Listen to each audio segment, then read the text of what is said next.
लीजिए सुनिए रबीन्द्रनाथ टैगोर की लिखी कहानी निशिथ में, मेरी यानी समीर गोस्वामी की आवाज में। डॉक्टर डॉक्टर, नाक में दम कर दिया। भला ये भी कोई वक्त है? आधी रात को आंखें खोली तो देखा कि अपने जमींदार साहब पधारे हैं। दक्षिणाचरण बाबू भड़बड़ा कर उठ बैठा, टूटी पुश्त की पुश्तैनी कुर्सी खींचकर उन्हें बैठने के लिए कहा और घबराहट के साथ उनके चेहरे की तरफ देखने लगा। घड़ी की तरफ देखता हूं तो 2:30 बजे हैं। चेहरा उनका सफेद फक पड़ गया है, आंखें बाहर निकली आ रही हैं। घबराहट के साथ कहने लगे, आज रात को फिर वही उपद्रव शुरू हो गया डॉक्टर, तुम्हारी दवा कुछ भी काम नहीं करती। मैंने जरा संकोच के साथ कहा, शायद आपने शराब की मात्रा फिर बढ़ा दी है। दक्षिणाचरण बाबू बहुत नाराज हुए, बोले, ये तुम्हारा कोरा भ्रम है, शराब नहीं। शुरू से आखिर तक पूरा किस्सा सुने बगैर तुम असली वजह नहीं समझ सकते। ताक में टीन की छोटी सी किरासिन तेल की बत्ती टिमटिमा रही थी। मैंने उसकी बत्ती जरा उकसा दी। बत्ती कुछ जाग उठी और खूब धुआं उगलने लगी। बदन पर धोती का पल्ला डालकर मैं एक अखबार बिछे चीड़ के बकस पर बैठ गया। दक्षिणाचरण बाबू कहने लगे, मेरी पहली स्त्री के समान घर संभालने वाली गृहिणी मिलना बहुत ही दुश्वार है, मगर मेरी उम्र तब ज्यादा नहीं थी, और उस उम्र में तुम जानते ही हो तबीयत में रस रंग कुछ ज्यादा होता ही है। उस पर फिर काव्यशास्त्र का भी काफी अध्ययन किया था, इसलिए सिर्फ घर संभालने वाली गृहिणी से मेरा मन नहीं भरता था। अक्सर मुझे कालिदास का वो श्लोक याद आया करता, गृहिणी सचिवः सखी में था, प्रिय शिष्या ललिते कला विधौ। मगर मेरी गृहिणी पर उस ललित कला विधि का कोई भी उपदेश काम नहीं करता था, और जब कभी मैं सखी भाव से उनसे प्रणय संभाषण करता तो वे उस बात को हंसी में उड़ा देती। गंगा के स्रोत में जैसे इंद्र का ऐरावत परेशान हुआ था, ठीक वैसे ही उनकी हंसी के सामने बड़े बड़े काव्य के टुकड़े और प्रेम के अच्छे अच्छे संभाषण क्षण में अपनी जगह से गिरकर चूर चूर हो जाया करते। सचमुच उनकी हंसी में ऐसी ही एक अद्भुत शक्ति थी। उसके बाद आज 4 वर्ष हुए मुझे इस खतरनाक बीमारी ने बुरी तरह घेर लिया है। पहले ओठ पर जहरीला फोड़ा हुआ, फिर सन्निपात, मरने तक की नौबत आ गई थी। बचने की कोई आशा नहीं थी। एक दिन तो ऐसा हुआ कि डॉक्टर भी जवाब दे गए। इतने में मेरे एक रिश्तेदार कहीं से किसी ब्रह्मचारी को पकड़ लाए। उसने गाय के घी के साथ मुझे कोई जड़ी खिला दी। चाहे जड़ी से समझो या मेरी तकदीर से, मैं उस बार बाल बाल बच गया। उस बीमारी में मेरी स्त्री दिन रात जी जान से सेवा करती रही, क्षण भर के लिए भी जरा विश्राम नहीं किया। बीमारी के वक्त कई दिनों तक एक अबला स्त्री मनुष्य की मामूली शक्ति लेकर अपनी जान पर खेलकर जबरदस्त आग्रह और व्याकुलता के साथ द्वार पर आए हुए जमदूतों से लगातार लड़ती रही। उनके सारे के सारे प्रेम ने, संपूर्ण हृदय ने, अथक परिश्रम और बड़ी बड़ी कोशिशों से मेरे इस अयोग्य प्राण को मानो माँ की छाती से चिपटे हुए दुधमुहे बच्चे की तरह छिपाकर बचा लिया। खाना नहीं, पीना नहीं, सोना नहीं, मेरे सिवा संसार की और किसी भी चीज की तरफ उनका ध्यान नहीं था। अंत में जमदूतों को ही हारे हुए शेर की तरह मुझे मैदान में छोड़कर चला जाना पड़ा। लेकिन जाते वक्त वे मेरी स्त्री पर जोर का एक पंजा जमा ही गए। मेरी स्त्री उन दिनों गर्भवती थी। थोड़े दिन बाद उनकी एक मरी हुई संतान हुई। उसके बाद से ही उन्हें एक साथ कई जटिल बीमारियों ने घेर लिया। तब फिर मैंने उनकी सेवा करना शुरू कर दिया। इससे वे बहुत ही चंचल और परेशान हो उठी। कहने लगीं, अरे ये क्या करते हो तुम, लोग क्या कहेंगे। इस तरह दिन रात तुम मेरे कमरे में मत आया जाया करो। रात को अगर कहीं इस ढंग से कि अपने लिए ही हवा कर रहा हूं उनके माथे पर हवा करने लगता तो चट से वे हाथ से पंखा छीन लेती। किसी दिन अगर उनके पास रहने के कारण मुझे खाने पीने में 10-5 मिनट की भी देर हो जाती तो वो भी उनके लिए परेशानी का सबब बन जाती, और वे वक्त पर खाने पीने के लिए निहोरे करने लगती। जरा सी सेवा की नहीं कि चट से नाराज हो जाती। वे कहा करती थी, मर्दों को इतनी अति की नहीं करनी चाहिए। हमारा वो बराह नगर वाला मकान शायद तुमने देखा होगा। मकान के सामने ही बगीचा है और बगीचे के सामने गंगा बह रही है। हमारे खास कमरे के नीचे ही दक्षिण की तरफ थोड़ी सी खाली जमीन है। उसे मेरी स्त्री ने अपनी पसंद के माफिक अपने हाथ से मेहंदी के पौधों से घेर कर मज़े का एक छोटा सा बगीचा बना लिया था। बगीचे भर में वही एक जगह थी जो बिल्कुल सीधी सादी और निहायत देशी ढंग की थी, यानी उसमें खुशबू की बनिस्बत, खुशरंग की बहार और फूलों की बनिस्बत पत्तों की विचित्रता ज्यादा नहीं थी। न गमलों में बिल्कुल मामूली पौधे के बगल में खपाची के सहारे कागज की बनी लैटिन नाम की जय पताका ही फहराती थी। वहां तो बेला, जूही, गुलाब, गंधराज, करवी और रजनीगंधा का ठाठ ही ज्यादा था। एक खूब बड़ा मौलसिरी का पेड़ था जिसके नीचे संगमरमर का बड़ा सुहावना चबूतरा बना हुआ था। तंदुरुस्ती की हालत में वे खुद खड़ी रहकर सुबह शाम उसे अच्छी तरह धुलवा कर साफ करा लिया करती थी। गर्मियों में शाम के वक्त कामकाज से छुट्टी मिलने पर वही उनके बैठने की खास जगह थी। वहां से गंगा दिखाई देती थी, पर गंगा में नावों पर हवाखोरी करने वाले बाबू लोग उन्हें नहीं देख सकते थे। खाट पर पड़े पड़े उन्हें बहुत दिन हो गए थे। एक दिन चैत की चांदनी रात को उन्होंने कहा, घर के भीतर बंद पड़े पड़े मेरा जी घबरा उठा है।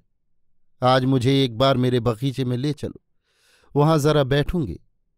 मैं उन्हें बड़ी सावधानी से पकड़कर धीरे धीरे उस मौलसिरी के नीचे ले गया और आहिस्ते से उस चबूतरे पर लिटा दिया। मैं अपनी जांघ पर ही उनका सिर रख सकता था, पर मैं जानता था कि ये बात उन्हें जरा कुछ अनोखी सी मालूम होगी, इसलिए एक तकिया लाकर उनके सिर के नीचे रख दिया। ऊपर से दो दो एक एक मौलसिरी के खिले हुए हल्के फूल झर रहे थे और पेड़ की डालियों की संधों में से पत्तों की छायाशुदा चांदनी आकर उनके मुरझाए हुए चेहरे पर पड़ रही थी। चारों तरफ प्रकृति बिल्कुल शांत, स्थिर और निस्तब्ध थी। मैं उस खुशबू से महकते हुए अंधकार में पास बैठा हुआ चुपचाप उनके चेहरे की तरफ देख रहा था। न जाने क्यों मेरी आंखें डबडबा आईं।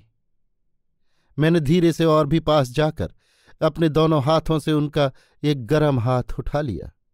उन्होंने इस पर कोई ऐतराज नहीं किया। कुछ देर तक इसी तरह चुपचाप बैठा रहा। थोड़ी देर बाद मेरा हृदय मन यकायक भीतर से उमड़ सा उठा। मेरे मुंह से अचानक निकल पड़ा, तुम्हारा प्रेम मैं कभी नहीं भूलूंगा। मैं उसी वक्त समझ गया कि ये बात कहने की कोई जरूरत नहीं थी। मेरी स्त्री मुस्कुरा कर रह गई। उस मुस्कुराहट में गुदगुदी पैदा करने वाली एक तरह की लज्जा थी, शर्म थी, सुख था, आनंद था और कुछ कुछ अविश्वास की झलक भी थी। साथ ही मजाक की काफी तेज धार भी हो तो ताज्जुब नहीं। मेरी बात के जवाब में मुंह से एक लफ्ज भी न कहकर सिर्फ मुस्कुराहट से उन्होंने जता दिया कि कभी न भूलोगे, ऐसा कभी हो ही नहीं सकता और मैं ऐसी उम्मीद भी नहीं करती। उस मीठी, मुलायम और तेज पैनी मुस्कुराहट के डर से ही मैं कभी अपनी स्त्री के साथ जी खोलकर प्रेम प्यार की बातें करने की हिम्मत न कर सका। उनके पीठ पीछे बहुत सी प्यार की बातें मेरे मन में उठा करती, पर उनके सामने पहुंचती ही वे बिल्कुल फालतू सी मालूम होने लगती। छापे के अक्षरों में जिन बातों के पढ़ने से दोनों आंखों से छल छल धारा बहने लगती है, उन बातों को मुंह से कहने में क्यों हंसी आती है। इतनी उम्र हो गई, आज तक इस रहस्य को मैं नहीं समझ पाया। मुंह से कोई कुछ बोले तो उस पर बहस की जा सकती है, पर मुस्कुराहट पर तो कोई तर्क नहीं किया जा सकता।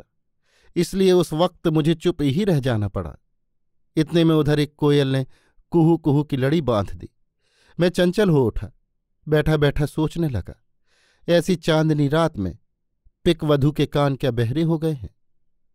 बहुत बहुत इलाज कराए, पर उनका रोग किसी भी तरह गया नहीं। डॉक्टर ने कहा, एक बार कहीं हवा बदलने ले जाइए, देखिए शायद कुछ फर्क पड़े। मैं स्त्री को लेकर इलाहाबाद चला गया। कहते कहते दक्षिणाचरण बाबू यकायक रुक गए और संदेह की निगाह से मेरे मुंह की तरफ देखने लगे। उसके बाद दोनों हथेलियों पर माथा टेक कर न जाने क्या सोचने लगे। मैं भी चुप बैठा रहा। आले में किरासिन का लैंप टिमटिमा रहा था और निस्तब्ध कमरे में मच्छरों की भनभनाहट साफ सुनाई दे रही थी। सहसा मौन भंग करके उन्होंने फिर कहना शुरू किया, वहां डॉक्टर हारान चंद्र मेरी स्त्री का इलाज करने लगे।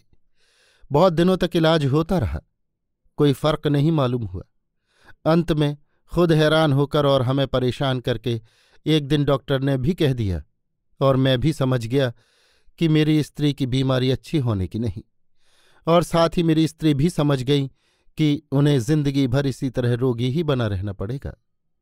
आखिर एक दिन स्त्री ने मुझसे कह ही दिया, जबकि बीमारी अच्छी ही नहीं होने की और जल्दी मरने की भी कोई उम्मीद नहीं, तो फिर तुम कब तक इस अधमरी अधजी के साथ अपनी जिंदगी बर्बाद करते रहोगे? तुम दूसरा ब्याह कर लो। उन्होंने ये बात ऐसे सरल स्वभाव से कही कि मानो वो महज एक सुयुक्ति और विवेकपूर्ण अच्छी सलाह हो, उसमें कोई बड़ी भारी महत्ता, वीरता या असाधारण कोई बात हो, ऐसा भाव उनके लेश मात्र को भी न था। अब मेरे मुस्कुराने की पारी थी, पर मुझमें वैसी मुस्कुराने की शक्ति कहाँ। मैं उपन्यास के प्रधान नायक की तरह गंभीरता के साथ ऊंचे स्वर में कहने लगा, जब तक इस देह में प्राण है।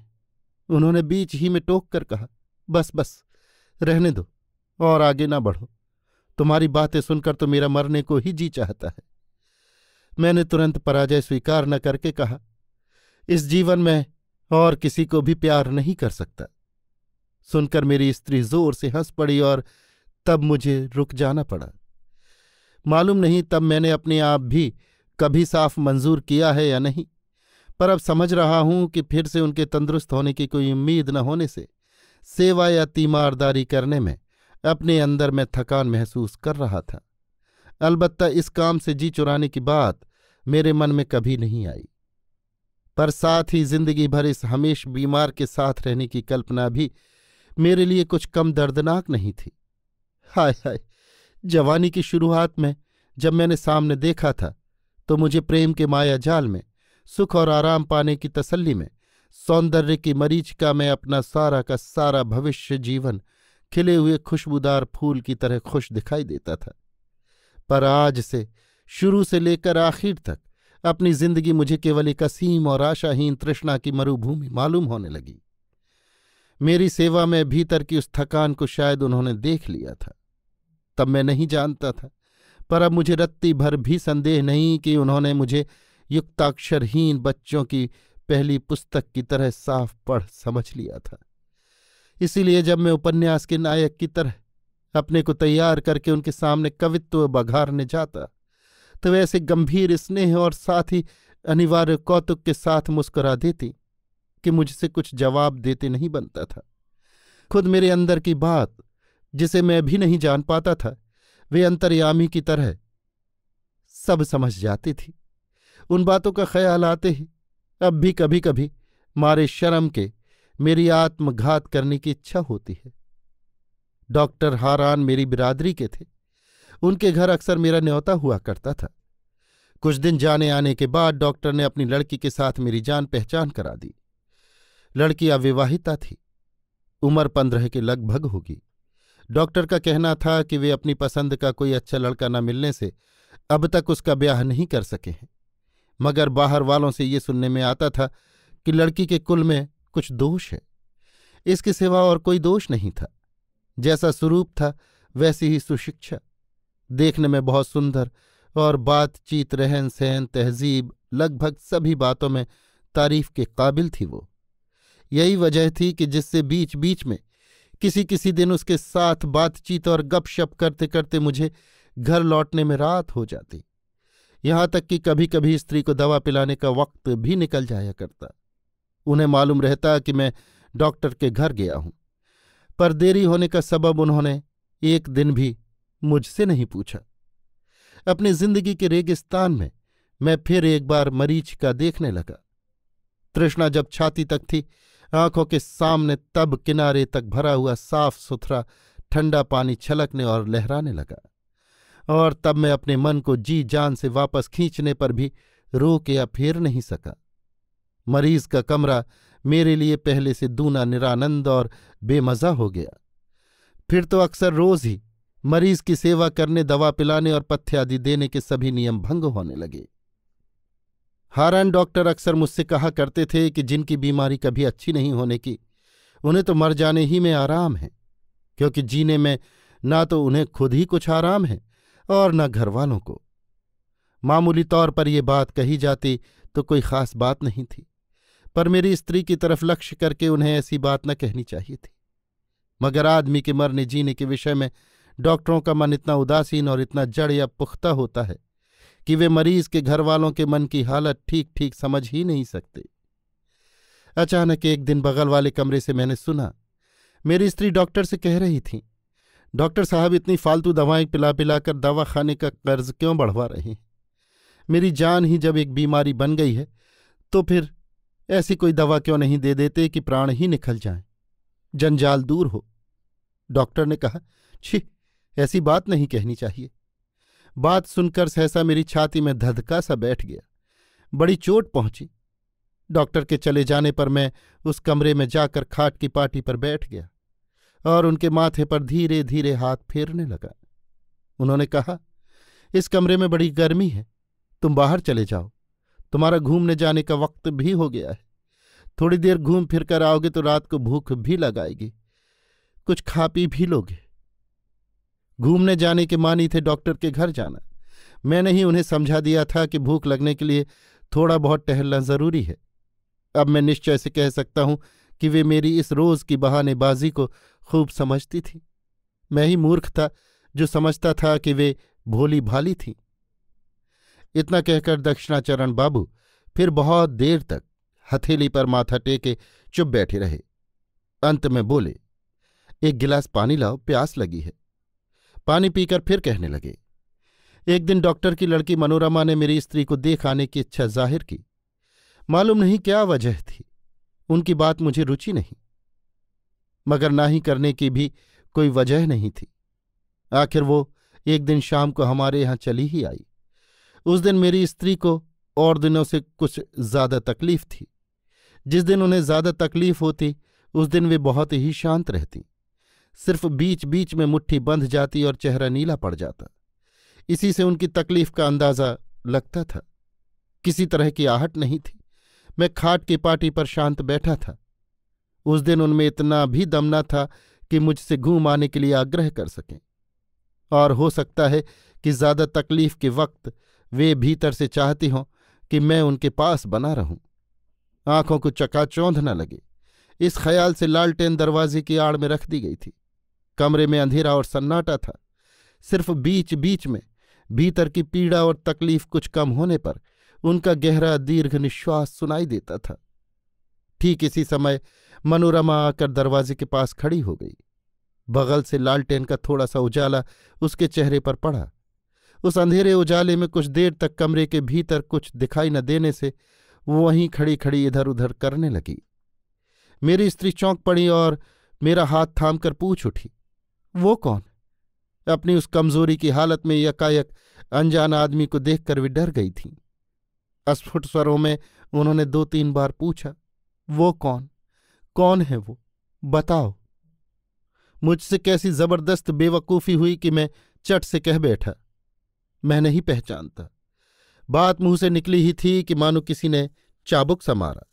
दूसरे ही क्षण मैंने कहा, अरे ये तो अपने डॉक्टर साहब की लड़की मालूम होती हैं।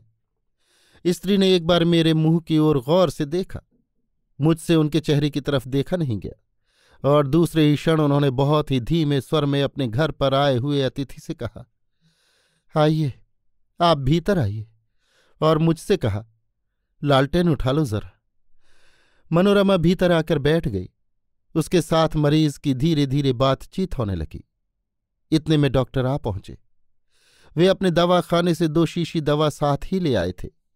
उन दोनों शीशियों को निकालकर मेरी स्त्री से बोले, इस नीली शीशी में मालिश की दवा है और ये पीने की है। देखिए कहीं दोनों में गड़बड़ मत कर लीजिएगा, इस दवा में जहर है। मुझे भी उन्होंने सावधान कर दिया और शीशियां बगल की टेबल पर रख दी। जाते वक्त उन्होंने अपनी लड़की को बुलाया। मनोरमा ने कहा, बाबूजी, मैं यहीं क्यों न रह जाऊं? यहां कोई औरत तो है नहीं, इनकी सेवा टहल कौन करेगा? मेरी स्त्री चंचल हो उठी, बोली, नहीं नहीं, आप तकलीफ न कीजिए, पुरानी नौकरानी है, वो मुझे माँ की तरह देखती भालती है। डॉक्टर ने हंसते हुए कहा, बेटी ये लक्ष्मी है, लक्ष्मी, हमेशा से दूसरों की सेवा करती आई हैं, अब दूसरों से सेवा इनसे ली नहीं जाती। लड़की को लेकर डॉक्टर जाना ही चाहते थे। इतने में मेरी स्त्री ने कहा, डॉक्टर साहब, बंद कमरे में ये बहुत देर से बैठे हुए हैं, इन्हें आप जरा बाहर घुमाने ले जा सकते हैं। डॉक्टर ने मुझसे कहा, आइए ना, आपको जरा नदी किनारे घुमा लाऊं। मैं पहले जरा ऐतराज करने के बाद चलने को तैयार हो गया। कमरे से निकलते वक्त डॉक्टर ने उन दोनों शीशियों के बारे में मेरी स्त्री को फिर से एक बार सावधान कर दिया। उस दिन मैंने डॉक्टर के घर ही खाया पिया। लौटने में मुझे देर हो गई। घर आकर देखा कि मेरी स्त्री बुरी तरह तड़प रही है। अनुताप से लज्जित और जर्जरित होकर मैंने पूछा, तुम्हारी तकलीफ क्या ज्यादा बढ़ गई है? वे जवाब न दे सकीं, चुपचाप मेरे मुंह की ओर देखने लगीं। उनकी जबान बंद हो चुकी थी। मैं उसी वक्त रात ही को घर जाकर डॉक्टर को बुला लाया।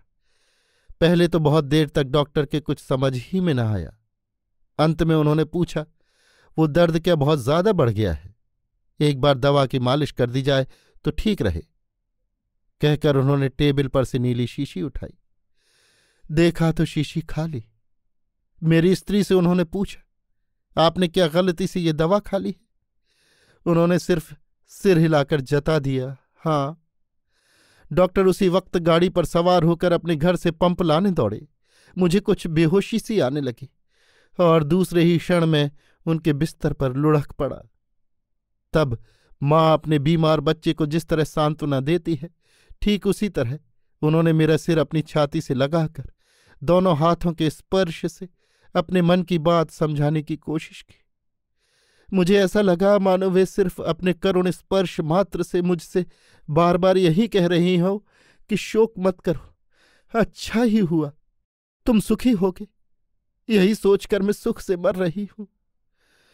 डॉक्टर जब तक पंप लेकर वापस आए तब तक वहां जिंदगी के साथ साथ मेरी स्त्री की बीमारी और उसकी सारी तकलीफें हमेशा के लिए दूर हो चुकी थी। दक्षिणाचरण ने फिर एक बार पानी पीकर कहा, उफ, बड़ी गर्मी है, और कहते हुए जल्दी से बाहर बरंडे में जाकर थोड़ा टहल आए और फिर भीतर आकर बैठ गए। साफ समझ पड़ता था कि वे खुद कुछ कहना नहीं चाहते, मानो मैं ही उनके सर पर जादू की लकड़ी फेर कर उनसे सब बातें कहलवाए ले रहा हूं। उन्होंने फिर कहना शुरू किया, मनोरमा के साथ ब्याह करके मैं वहां से अपने घर कलकत्ता चला आया। मनोरमा ने अपने पिता की सम्मति से मेरे साथ ब्याह किया था, मगर मैं जब उससे प्यार करता, प्रेम की बातें करके उसके हृदय पर कब्जा करने की कोशिश करता, तो न मुस्कुराती न हंसती, गंभीर बनी रहती। भला मैं कैसे समझता कि उसके मन में कहाँ किस जगह कैसा खटका छिपा हुआ है। इन्हीं दिनों मेरे शराब पीने का नशा बहुत ज्यादा बढ़ गया। एक दिन शरद ऋतु के प्रारंभ में शाम को मनोरमा के साथ में बराह नगर वाले बगीचे में घूम रहा था।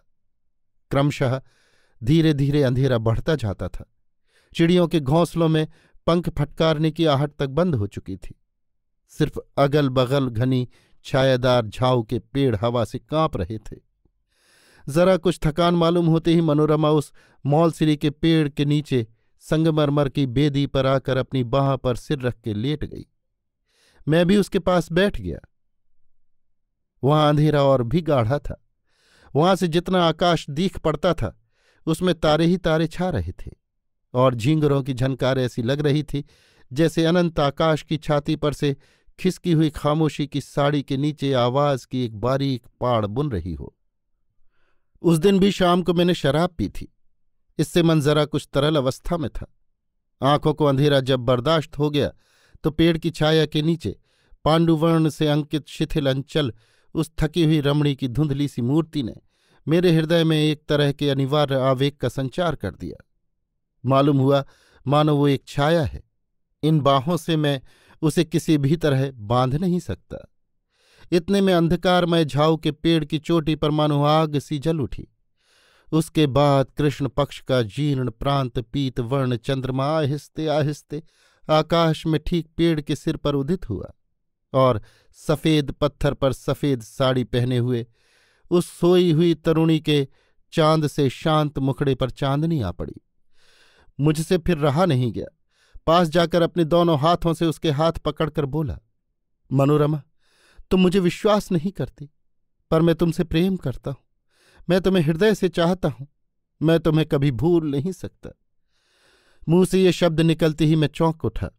याद आया कि ठीक यही बात मैंने और भी एक दिन और किसी से भी कही है। उसी क्षण मौलसिरी और झाव की चोटियों के ऊपर से, कृष्ण पक्ष के पीतवर्ण भग्न चंद्र के नीचे से, गंगा के इस पार से लेकर सुदूर उस पार तक सर्वत्र हा हा हा हा करती हुई बहुत ही तेजी से एक हंसी उड़ी चली गई। वो मर्म भेदी हंसी थी या अभ्रभेदी हाहाकार, मैं नहीं कह सकता। मैं उसी क्षण पत्थर की वेदी पर से बेहोश होकर नीचे लुढ़क पड़ा। होश आने पर देखा कि अपने कमरे में पड़ा हूं। मनोरमा ने पूछा, अचानक तुम्हें ऐसा क्यों हो गया? मैं कांप उठा। बोला, सुना नहीं तुमने? सारे आकाश में हाहा करती हुई एक हंसी उड़ी चली गई। उसने हंसते हुए कहा, वो हंसी थोड़े ही थी।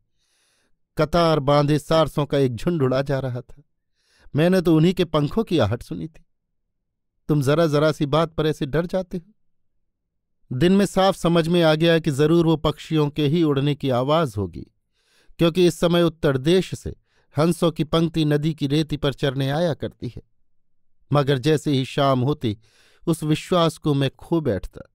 तब ऐसा मालूम होता जैसे चारों तरफ संपूर्ण अंधकार में वही हंसी जमी बैठी है और जरा सा कुछ मौका पाते ही यकायक अंधकार को चीरती हुई आकाश भर में गूंज उठेगी। अंत में ऐसा हो गया कि शाम के बाद फिर मनोरमा से बात करने की मेरी हिम्मत ही न पड़ती। एक दिन अपने उस बगीचे वाले मकान को छोड़कर मनोरमा के साथ मैं मोटर बोट पर बैठकर हवाखोरी के लिए निकल पड़ा। अगहन का महीना था।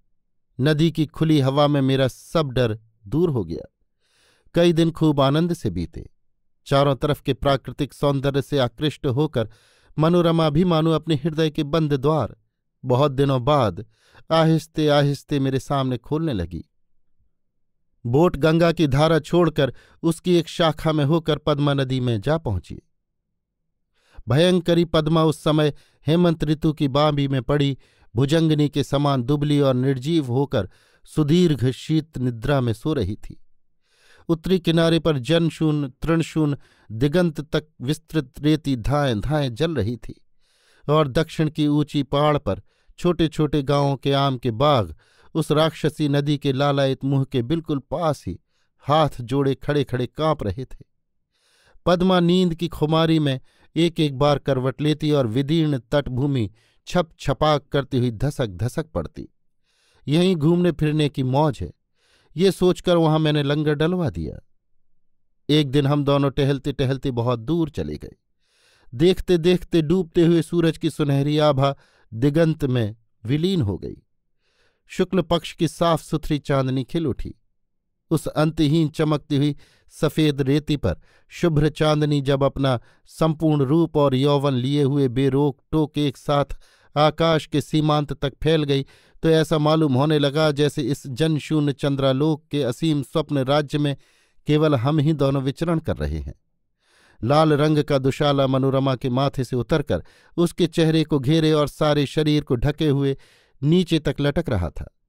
निस्तब्धता जब और भी निविड़ हो गई, सन्नाटा जब और भी गहरा हो गया, सीमाहीन दिशाहीन शुभ्रता और शून्यता के सिवा जब और कुछ भी बाकी न रहा, तब मनोरमा ने दुशाले में से धीरे से अपना हाथ निकाला और मेरा हाथ पकड़ के मसक दिया।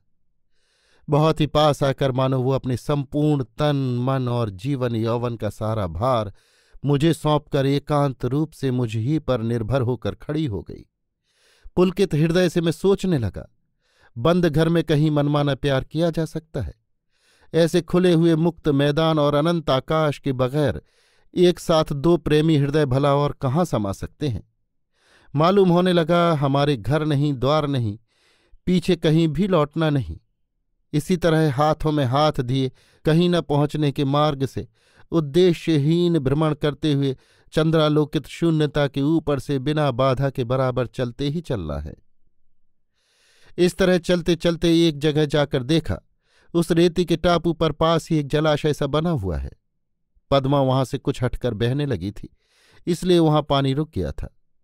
उस मरु बालुका से वेष्टित निस्तरंग निश्चल सोते हुए तालाब के पानी पर चांदनी की लंबी रेखा मानो बेहोश पड़ी गहरी नींद सो रही थी। वहां पहुंचकर हम दोनों खड़े हो गए। मनोरमा न जाने क्या सोचकर मेरे मुंह की ओर देखने लगी। यकायक उसके माथे पर का दुशाला खिसक पड़ा और मैंने उसका चांदनी से खिला हुआ प्यारा मुखड़ा उठाकर चूम लिया। ठीक उसी समय उस जनमानव शून्य निसंग मरुभूमि में न जाने कौन कहाँ से 3 बार बोल उठा, वो कौन, वो कौन, वो कौन। मैं एक साथ चौंक उठा। मनोरमा भी कांप उठी। पर दूसरे ही क्षण हम दोनों समझ गए कि ये शब्द मानुषिक नहीं, अमानुषिक है। चरबिहारी जलचर पक्षियों की पुकार है। सहसा इतनी रात में अपने एकांत निर्जन निवास के पास आदमी देखकर चौंक पड़े हैं। उस डर से चौंक कर हम दोनों ही जल्दी जल्दी बोट की तरफ लौट पड़े। काफी रात हो चुकी थी। जाते ही मैं बिस्तर पर जा पड़ा और सो गया। शायद थक जाने से मनोरमा भी पड़ते ही सो गई। उसके बाद अंधेरे में मालूम नहीं कौन मेरी मशहरी के पास आ खड़ा हुआ और सोई हुई मनोरमा की ओर अपनी एकमात्र लंबी पतली रक्त मांसहीन हड्डी की उंगली का इशारा करके बिल्कुल मेरे पास आकर बहुत ही आहिस्ते से पूछने लगा, वो कौन, वो कौन, वो कौन। झटपट उठकर मैंने दिया सलाई जलाकर बत्ती बाली। बत्ती जलते ही वो गायब हो गया। ऐसा मालूम हुआ जैसे वो मेरी मशहरी को कपाता और बोट को हिलाता हुआ पसीने से तरबतर मेरे शरीर के खून को ठंडा करके हा हा हा हंसता हुआ अंधेरी रात के भीतर से उड़ता हुआ तेजी से भाग निकला। पहले पद्मा पार हुआ, फिर पद्मा की रेती पार हुआ। उसके बाद सारे सोए हुए देश, ग्राम, नगर, मैदान, पहाड़ सब पार कर गया और अनंत काल तक देश देशांतर, लोक लोकांतर पार होकर क्रमशः क्षीण क्षीणतर क्षीणतम होता हुआ असीम सुदूर की ओर उड़ता ही चला गया। क्रमशः मानो वो जीवन मृत्यु के देश को पार कर गया। उसकी आवाज क्रमशः सुई की नोक की तरह बारीक होती गई। इतनी महीन आवाज मैंने पहले कभी नहीं सुनी, न उसकी कल्पना ही की। मेरे माथे के भीतर मानो अनंत आकाश भरा हुआ हो और उसकी आवाज असीम अनंत दूर निकल जाने पर भी उससे मेरे मस्तिष्क की सीमा छोड़ते नहीं बनता हो। अंत में जब बिल्कुल ही असह्य हो उठा और किसी भी तरह नींद नहीं आई तो सोचा कि बत्ती बगैर बुझाए न नींद आएगी न चैन मिलेगा। और तब ज्यों ही बत्ती बुझाकर लेटा कि फिर मशहरी के पास कोई आ खड़ा हुआ और पहले की तरह बिल्कुल पास आकर धीमे स्वर से कान में कहने लगा, वो कौन, वो कौन, वो कौन। मेरे फेफड़े के खून के साथ साथ ठीक ताल पर ताल मिलाकर उसकी वही एक ही आवाज लगातार ध्वनित होने लगी, वो कौन, वो कौन, वो कौन, वो कौन, वो कौन, वो कौन।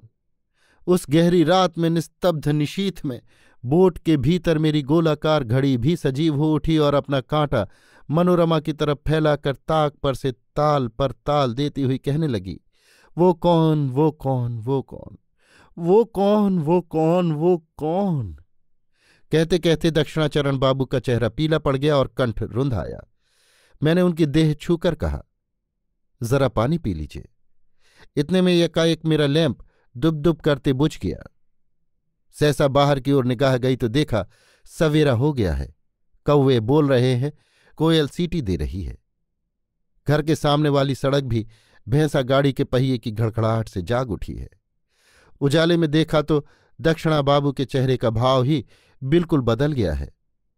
डर या आशंका का कोई चिन्ह ही नहीं उनके चेहरे पर।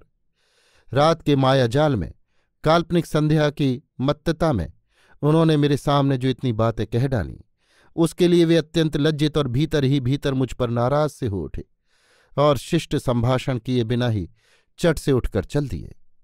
उसी दिन फिर आधी रात को उन्होंने मेरा दरवाज़ा खटखटाया। Doctor, doctor. अभी आप सुन रहे थे रबीन्द्रनाथ टैगोर की लिखी कहानी निशिथ में, मेरी यानी समीर गोस्वामी की आवाज में।